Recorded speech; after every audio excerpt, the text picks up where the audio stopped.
लखनऊ की काशीराम कॉलोनी की वो रात सिर्फ एक गोली चलने की आवाज नहीं थी, बल्कि वो उस सोच की गूंज थी जो आज भी प्यार को अधिकार और औरत को जागीर समझती है।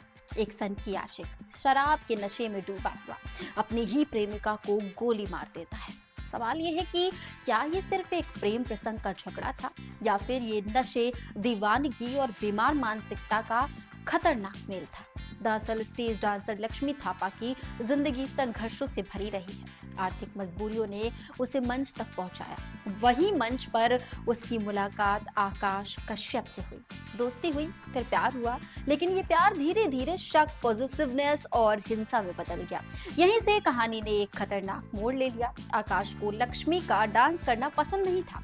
वो चाहता था कि लक्ष्मी उसका कहा माने, अपना काम छोड़े और सिर्फ उसी के इशारों पर चले। लक्ष्मी ने एक बार उसके कहने पर काम छोड़ भी दिया था, लेकिन पेट की आग और परिवार की जिम्मेदारियों ने उसे दोबारा स्टेज पर लौटने को मजबूर कर दिया।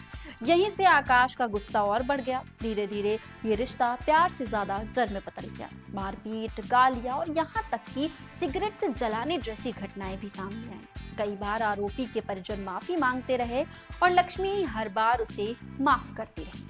क्या यही माफी उसकी सबसे बड़ी भूल बन गई थी? युवती ने जब हालात से तंग आकर मोबाइल नंबर ब्लॉक किया और दूरी बनाई तो आकाश की दीवानगी और उग्र हो गई। उसे ये बर्दाश्त नहीं हुआ कि जिसे वो अपना समझता था वो उससे दूर कैसे जा सकती है।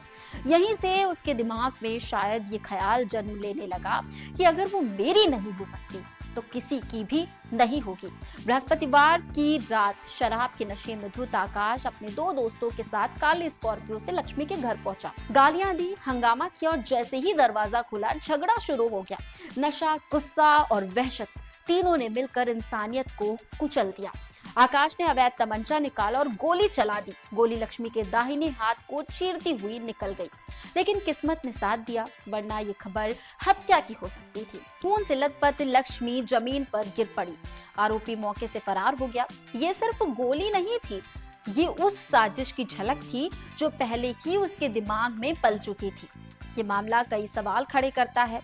क्या नशा इंसान को इतना अंधा कर देता है? क्या प्यार के नाम पर हिंसा को सही ठहराया जा सकता है? क्या आज की युवा पीढ़ी रिश्तों को समझने में चूक कर रही है? और सबसे बड़ा सवाल, क्या ना कहने की सजा गोली होनी चाहिए?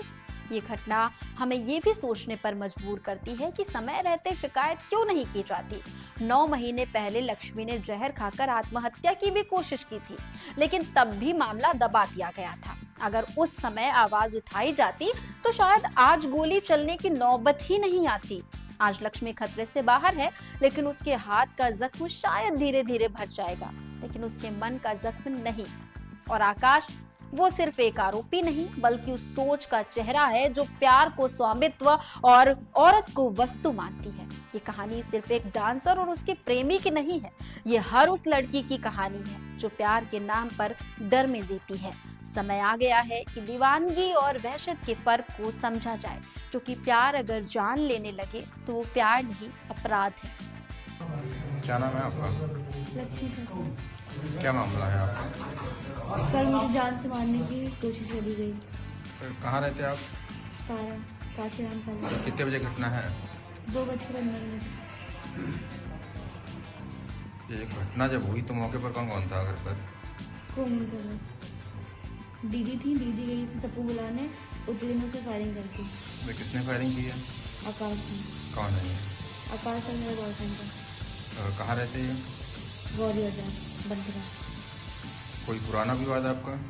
किस बात को लेकर लड़ाई झगड़ा हुआ? सर ये मुझे मारता पीटा था, टॉर्चर करता था, और मुझे इसकी चीज़ें मतलब कुछ चीज़ें पता चली तो मैंने इसे दूर रहना चालू कर दी। तो ये फिर मुझे धमकी देने लग गया कि मैं तुम्हें ख़त्म कर दूंगा, तुम्हारे बच्चे हैं घर में, मैं उनको मार दूंगा, दीदी तुम्हारी जाती है बाहर, मैं उनको मार दूंगा। सर ये ऐसे करता, और उसने मुझे मैंने पहले इसने मुझे किडनैप भी किया था।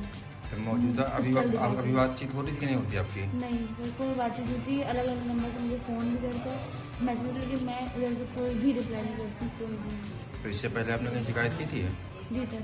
कहाँ की आशना थी? थाना। आप रहने वाले कहाँ के हैं? नेपाल के।